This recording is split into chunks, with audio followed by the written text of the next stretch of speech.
Hey folks, Kilt-Man here. Kilt-Man at your services. I will serve. I will be of service. Now, I've just done the big spoiler review for John Wick Chapter 4. Massive, big, in-depth, warts and all review. And runs for about an hour and 25 minutes. It's epic. Go watch it. But watch the film first.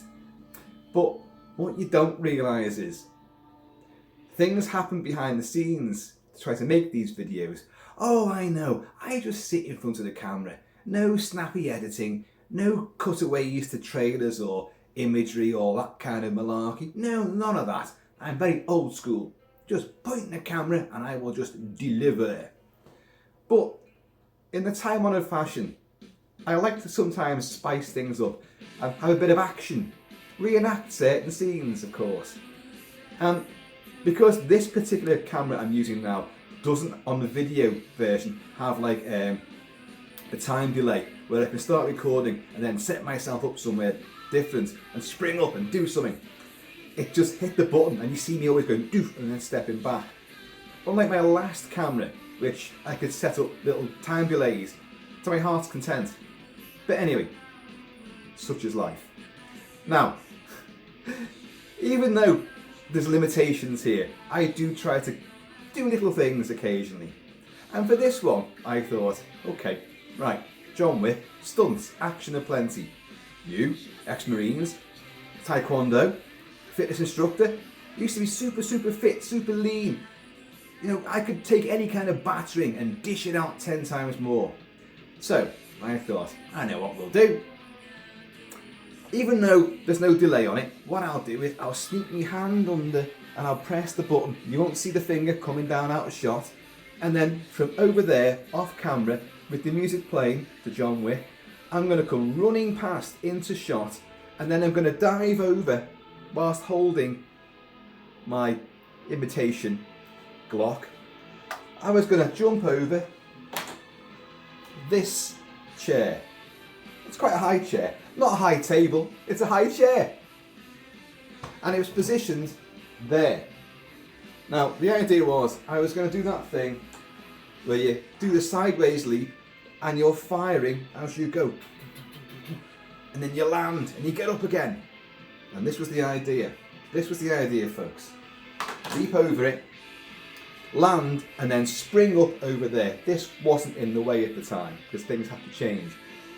Spring up, and then with a finger missing, I was going to say 3 fingers then, with 4 fingers, I was going to brush down the tie and the suit.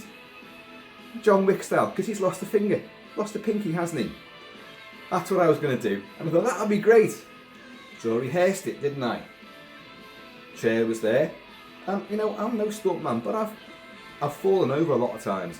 I know how to roll with a fall, I know how to take the impact and cushion it. Or rather, I did know how to take the impact and cushion it. But the rehearsal went well. I sprung over this, landed over there, and of course I had to work out as well. You know, a bit of calculations and mathematics comes into it. Well, the sideboards are there, the worktops are there, the cooker's there. You haven't got much room to manoeuvre once you've flipped over. But I did it, and I sprung up. Yay, that worked great. I was a little bit dizzy, but wow, that's all right. Worked great, and I did the whole do with the missing finger and all that. Brilliant. Now, let's set it up and do it for real.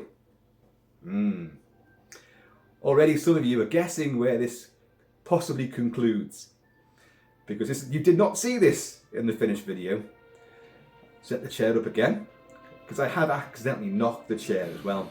And it teetered on 2 legs. I'm now teetering on 2 legs myself. Started recording, had the music played, everything was all set up. I flew over this chair, shooting as I went. I was supplying the sound effects. And all this kind of stuff like. And it was great. I did hang in the air for what seemed like a hell of a long second. And the kills sort of flew up as well. And I made a mental nanosecond note. Better make sure that your bits and bobs and your dooblies aren't on show. As it turns out, that was the least of my worries. Because the landing went spectacularly awry as I landed where I expected to land, on the floor and on my shoulder. but I did not hit my shoulder. Really badly, in fact. And my neck is hurting now. My shoulder is hurting quite a bit.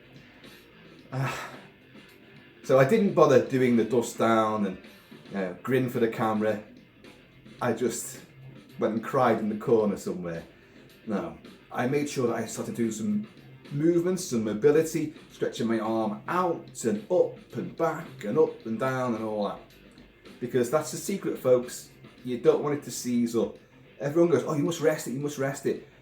In some cases, that's the best thing.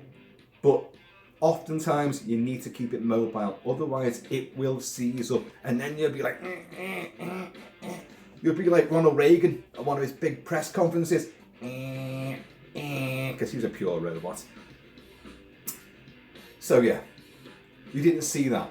But what you did see, I still got wrong anyway. Because I thought, no, the show must go on. I'm going to do this video. I'll just sit there. I won't be pissing around and flying about the room like I intended to. I'll just sit there and I'll describe it. I'll use the old-fashioned way of using words to describe, to be descriptive of the action. And let your imaginations take care of the rest. So I thought, I'll still start the camera rolling by doing that and all that. And everyone will get the joke. So I did that. I sat down, did the video. Almost an hour and a half long. And then uploaded it. Because I don't watch these things back until they're on to make sure that they're on. They don't get blocked by the YouTube gods of copyright law. And what do I see? The opening shot. Yes, that's all great. Stand back. And then all fingers start doing that. I couldn't even get that right. But there are people out there, these YouTubers, other YouTubers, who do all their slick editing. They won't allow that to go through. In all honesty, if I was able to, I'd have kept the big bad pratfall in the shot, in the video. We could all have had a good guffaw at that. But I thought, no, you look like a right idiot. Don't do that. And plus, you could quite plainly see that when I stood up, I was slightly dazed, a bit concussed maybe, and my shoulder was like, it'd be like a Hanna-Barbera or Tex Avery cartoon. It was going what. Literal red lightning bolts were flying off it. Oh, a lot of pain. Now, it is hurting like a motherfucker right now. But it kind of puts you in mind of what the guys in John Wick Chapters 1 to 4 have put themselves to do. Even the great Mr. Keanu Reeves himself. Flying down stone steps, fighting endlessly, having impacts with other people and solid objects like cars and walls and pipes and things. Lampposts and railings. Even though they're cushioned and they're trained, and it's all camera angles and stuff, we still get hurt. Of course you do. So that's why I was belabouring the point in the video about the stuntmen. I'll make sure you stay for all the credits at the end, because just to acknowledge the stuntmen, and obviously to watch the post-credit sequence as well, because you want to see that as well. But folks, none of us are getting any younger, and although the imagination, the verve, the sense of daring do never leaves me, I'm still at heart just a kid who wants to be a hero. But I'm getting older now, and the body's now reminding me that, again, like in the movie, soft flesh and brittle bone landing on an unyielding, because this floor's concrete, by the way, the surface. One of you is going to come off worse, and it won't be the floor. I can tell you that. So, ouchamundo, that's hurting. I don't think it's dislocated. It's just badly jarred, but the shockwave went right across like that, and it makes your teeth ache, it makes your ribs ache, it gives your heart a jolt, and your arse goes as well. But so that's what you didn't see, and I do apologise for that, because I do endeavour to try to spice things up with a little bit of dramatic activity and verve, but all you got was all the fingers doing that. Damn it. Oh, and one other thing I should mention. I made reference in that video to the filmic homage that Chad Stahelski, the director, did to David Lean and Lawrence of Arabia. and the massive one he did to Walter Hill and the Warriors, and The Matrix, and loads of other references too. But only after I did the video did I realise that it's actually David Lean's birthday today when I did that video. Wouldn't that have been a great little snippet of trivia to throw in there? Well, I have done now. But there's other people who would edit this video I've done now into the previous one. But I don't know, I don't do that. No, this is its own standalone little vid.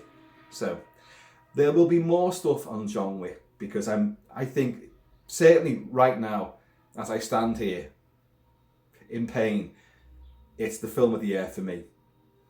You know, we're at the end of March, so we're only coming into April, it's only springtime, but already that's a hell of a benchmark. Indiana Jones, Dial of Destiny, do we really think it's going to top a film like John Wick? It might be great. The new Mission Impossible, it will be great. But I really suspect the benchmark has gone right up there with this movie. It is epic in every sense of the word. I love it. Please go and watch John Wick Chapter 4. Watch it on the big screen, naughty people out there, because it's a truly cinematic experience. The sound, the visuals, the cinematography by Dan Lausten, I think his name is, who did chapters 2 and 3 as well. It's incredible. It's painterly, it's baroque, it's neon, it's beautiful, it's just to die for. It's jaw-droppingly gorgeous. And the sets are just, they're all palatial, and you'll be swept up just in the visuals. And then you get the action. But the sound design, it's pulverizing. You want Dolby Atmos. You'll come out in more pain probably than I am right now, because your ribs will be battered and pummeled by that sub-level. Anyway, folks, this is a little addendum to John Wick Chapter 4, the big spoiler review. So please, bear in mind what some people put themselves through just to try and get videos out. And like in many films, some of the best bits get cut out. So I do apologise. Folks, I have been over Shabby Kilt-Man. Please, in the meantime, in this ever bone-jarring in-between time, please keep it Celtic, keep it Celtic. And I am going to see you all